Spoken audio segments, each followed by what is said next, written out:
So then we're going to integrate this with respect to y. We're going to treat x as a constant. So how are we going to handle that? Well, when we try to integrate this with respect to y, what are we going to get?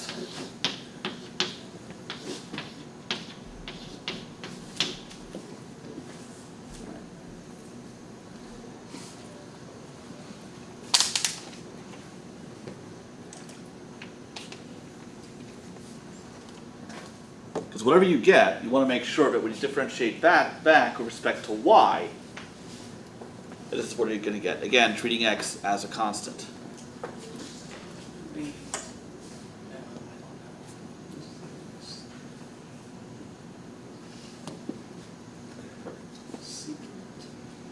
No. No?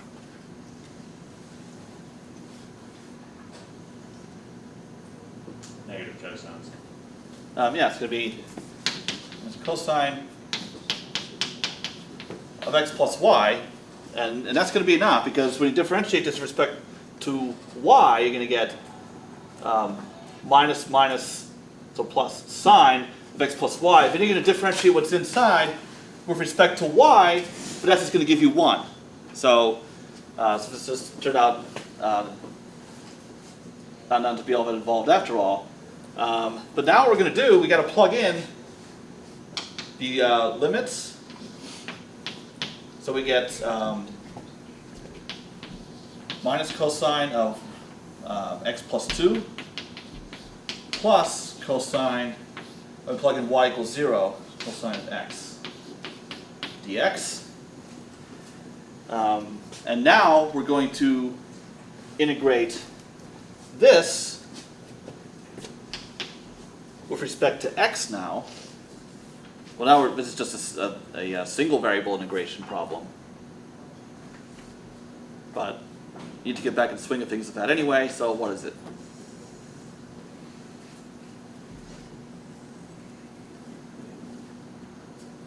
It's going to be negative sine. Mm-hmm. X plus 2. Plus 2. And positive sine of x. Yeah. Do you mind explaining where that formula for z to your right is, where we have the sine of x plus y in the first place? Where did that come from? I just made it up. Oh, okay. Yeah.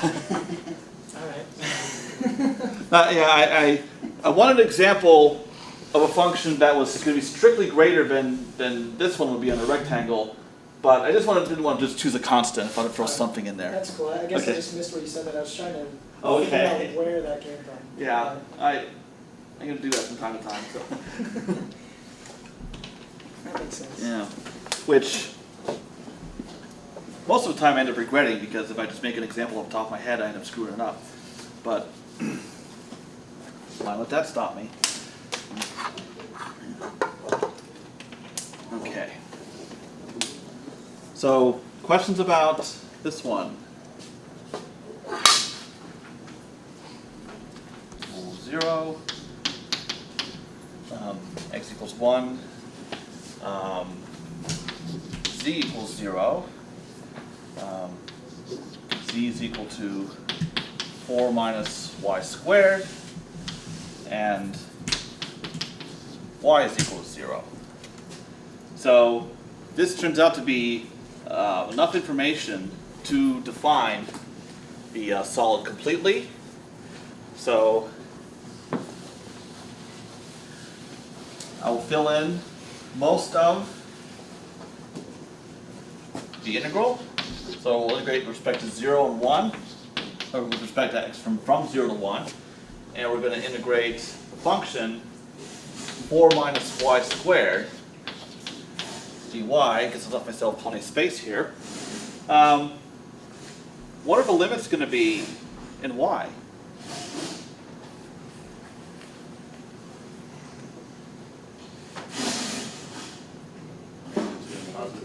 What?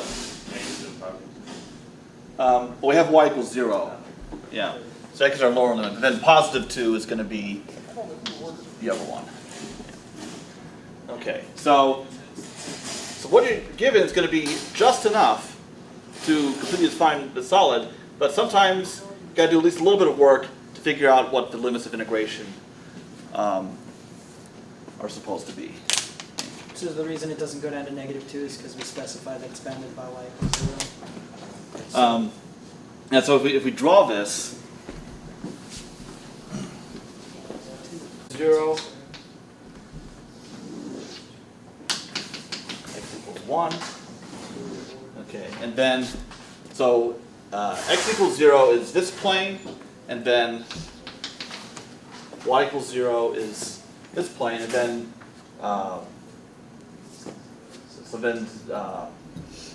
so this plane is kind of hard to shade it. That's going to be a boundary, and then y equals 2, and then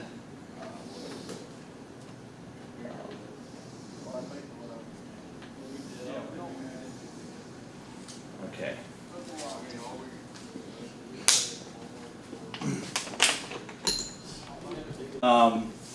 Well, so if we take these, planes, I guess it's just ambiguous enough that you can allow one or the other. So you could go from either from 0 to 2, or you can go the other half from y equals 0 to y equals -2. One or the other, but not both. If I had also said, and this is sometimes mentioned in the description of some problems, in the first octant, which covers a portion x, y, z are all greater than or equal to 0, then that would have pegged it completely to this. Right. I was unfortunate about terminology such as the first octant. You remember from trig, you had first quadrant, second quadrant, third quadrant, fourth quadrant. Okay, in free space you have 8 octants. Everyone agrees on the first octant being this one, where x, y, and z are all greater than or equal to 0. People cannot agree on how to number the other 7 octants. A book actually said this, or maybe it was a Wikipedia page, I don't know. But the point, that's actually a pretty good source for math, actually. So no one really talks about octants 2 through 8. It's a waste of time. So if we limit to a first octant, then this is the integral that we would compute. So the only point of this example is to make sure that you have enough, that you take the information that you are given in order to figure out what the limits of integration should actually be.